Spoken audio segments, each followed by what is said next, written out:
اللہ کے رسول حضرت محمد مصطفیٰ صلی اللہ علیہ وآلہ وسلم بار بار امام حسین کو بلند کر کے دنیا کو یہ بتاتے تھے کہ یہ حسین مجھ سے ہے اور میں اس حسین سے۔ اے لوگو، اگر اس حسین پہ کوئی مشکل وقت آ جائے اور یہ تم سے مدد طلب کرے تو اس کا ساتھ دینا، کیونکہ یہ جنت کے جوانوں کا سردار ہے، میرا خون ہے، میری اولاد ہے۔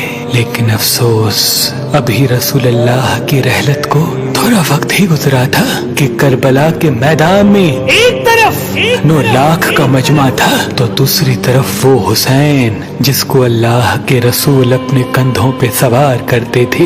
امام حسین علیہ السلام اپنے نانا کی امت سے بار بار کہتے رہے کہ کیوں میرا رستہ روکا ہے؟ اے لوگو، پہچانو، میں تمہارے نبی کا نواسا ہوں، کیوں 3 دن سے میرے بچوں کو پیاسا رکھا ہے؟ کیوں میرے عزیز و اقارب کو شہید کیا ہے؟ بتاؤ، کیا میں نے رسول اللہ کی شریعت میں ترامیم کی ہے؟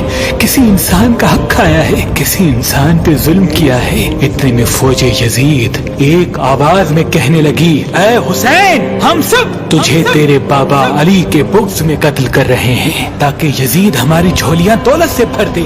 امام حسین نے فرمایا، اے لوگو، آج جس اسلام کا علم تمہارے ہاتھوں میں بلند ہے، یہ علم میرے بابا علی نے بلند کیا۔ مت بھولنا، خیبر و خندق میں اگر علی نہ ہوتے تو اسلام کی فتح ناممکن تھی۔ وہ علی جس نے پوری زندگی اسلام کی تبلیغ کی، حق کو بلند کیا، رسول اللہ کی حفاظت کی، آج اس علی کو یہ اجر دے رہے ہو۔ اے لوگو، بتاؤ، اللہ کے رسول نے بار بار میرے بابا علی کا ہاتھ بلند کر کے فرمایا تھا کہ جہاں حق ہوگا وہاں علی ہوگا، جہاں علی ہوگا وہاں حق ہوگا، اور آج اس علی اور اولاد رسول کو یہ اجر دے رہے ہو۔ اتنے میں یزید کی فوج کے سپہ سالاروں نے دیکھا کہ کہیں فوج میں بغاوت نہ ہو جائے۔ اے شمر، کیا دیکھ رہے ہو؟ حملہ کرو! بس لاکھوں کی فوج نے جب رسول اللہ کے نواسے پہ حملہ کیا، امام حسین علیہ السلام نے اللہ کا نام لیا اور ذوالفقار کو نیام سے نکالا۔ تاریخ گواہ ہے،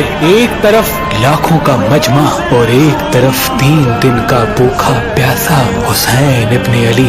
زمین پہ اس طرح کی جنگ پہلے کبھی نہیں دیکھی تھی کہ ایک تنہا انسان لاکھوں کے مجمع کو اس طرح سے فنار کر رہا ہے کہ فوجی اشکیا واپس پلٹ کے بھاگنے لگی۔ امام حسین فوج یزید سے مخاطب ہو کے فرماتے ہیں، آؤ، 3 دن کے بھوکے کی جنگ دیکھو، 3 دن کے پیاسے کی جنگ دیکھو، رسول کے اس نواسے کی جنگ دیکھو، اس کی جنگ دیکھو جس کا جوان بھائی مارا گیا، جس کے جوان بیٹے کو نظروں کے سامنے قتل کیا گیا، جس نے اپنے ہی ہاتھوں سے اپنے بچے کی قبر بنائی۔ امام حسین شیر کی طرح مجھے یزید سے لڑ رہے ہیں۔ اتنے میں آواز غیب آتی ہے، حسین، تیرا اللہ تجھ سے راضی ہوا۔ بس اس صدا کا سننا تھا، امام حسین علیہ السلام نے اپنے ذوالفقار کو تھام لیا۔ اتنی میں عمر بن سعد کہتا ہے، شمر، کیا دیکھ رہے ہو؟ یہ علی کا شیر ہے، اس کو مات دینا ناممکن ہے، جاؤ خیموں کو آگ لگا دو۔ بس کچھ ظالموں نے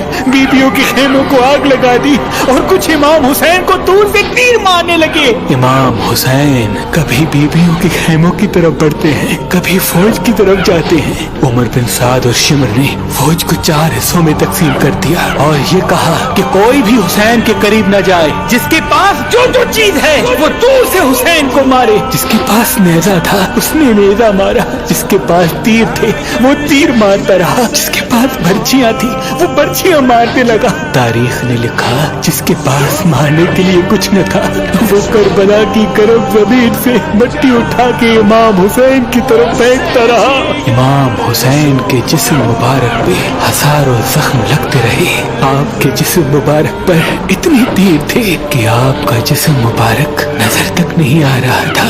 بس جیسے ہی نواسا رسول گھوڑے کی زین سے زمین پہ آتے ہیں، فوج یزید جھومنا شروع کر دیتی ہے، لیکن اتنے میں وہ گھوڑا جس پہ آپ سواری کیا کرتے تھے وہ امام حسین کے چاروں طرف گھومنا شروع کر دیتا ہے تاکہ ان تیروں سے میں اپنے آقا حسین کو بچا لوں۔ وہ گھوڑا دوڑ ہی رہا تھا،